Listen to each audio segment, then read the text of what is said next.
మణిమగారు చెప్పండి. అన్నపూర్ణ, నీ ఆరోగ్యం ఎలా ఉంది?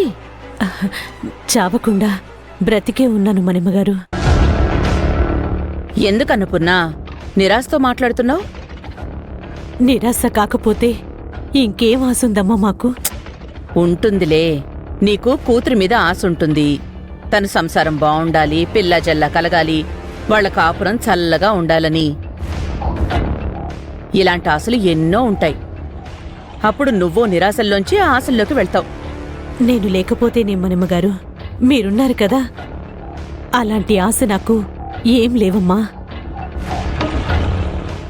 ఆ దేవుడు నా కూతురికి బంగారం లాంటి మనసున్న అత్తనిచ్చాడు.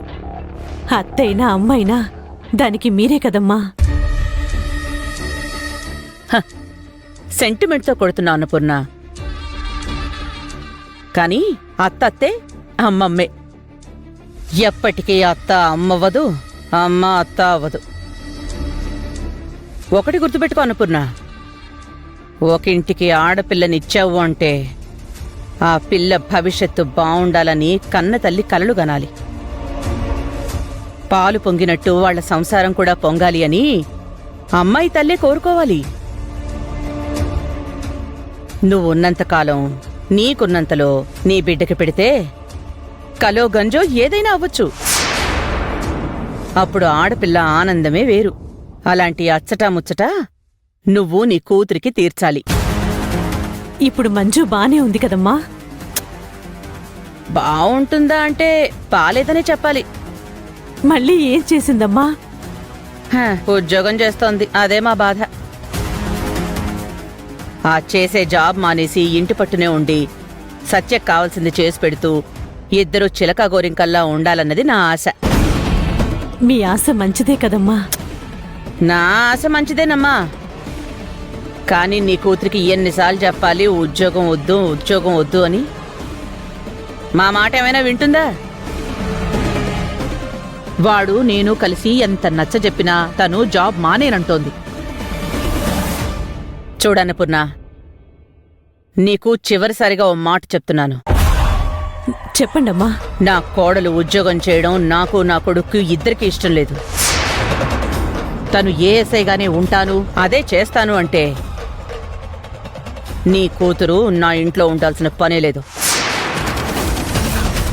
ఇప్పటి వరకు నీ కూతుర్ని నా ఇంట్లో ఉంచడమే చాలా ఎక్కువ.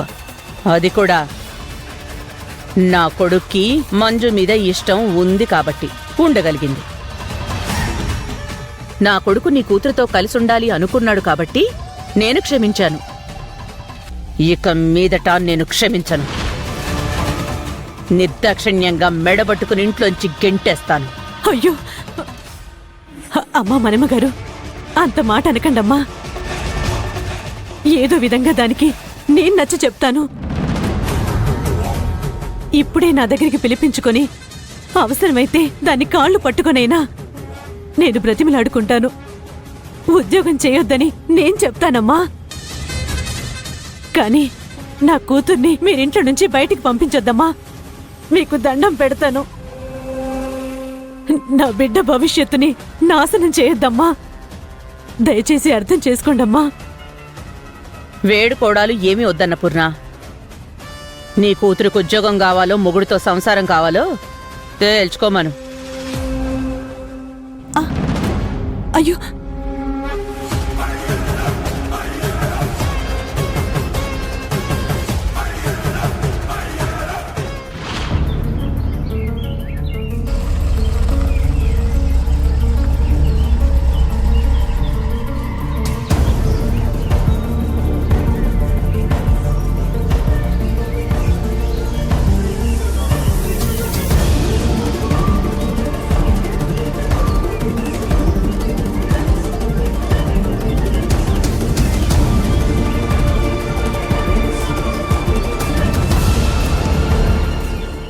అన్న నెంబర్ ఇచ్చాడు.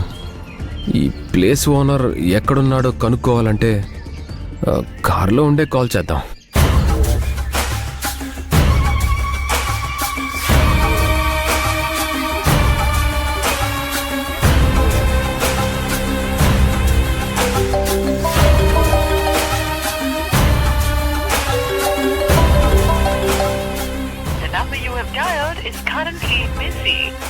try later.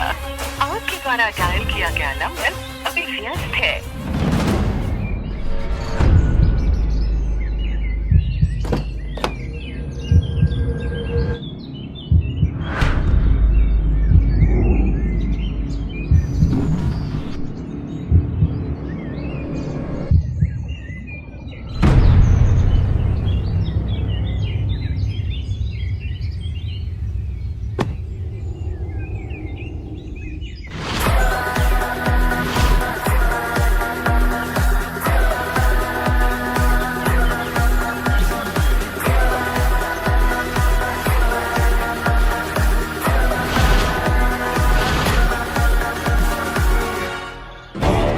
అదేంటి సార్, మినిస్టర్ వస్తారు అనుకుంటే సత్య గారు వచ్చారు.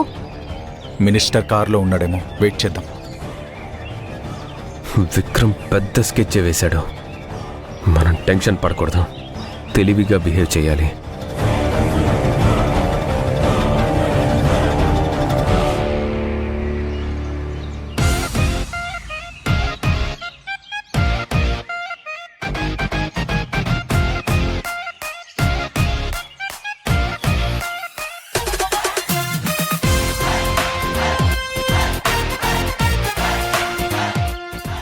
పద మంజు.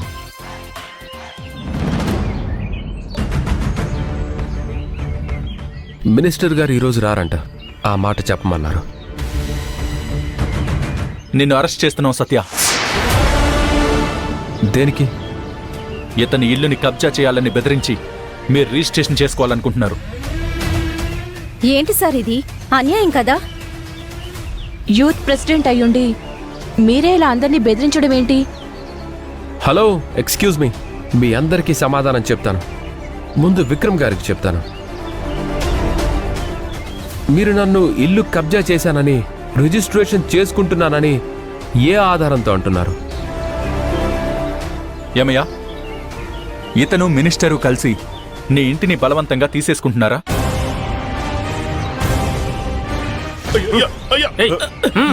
సత్యబాబు, నన్ను కాపాడు. నోరు మీరా! ఈ పెద్ద ఆయన ఇంటిని కబ్జా చేయాలని చూస్తున్నారా? ఆ రోజు నన్ను కాపాడింది ఈయనే కదా. అనవసరంగా ఇతన్ని ఇరికించకూడదు. ఈసారి ఇప్పుడే ఫస్ట్ టైం చూస్తున్నాను సార్.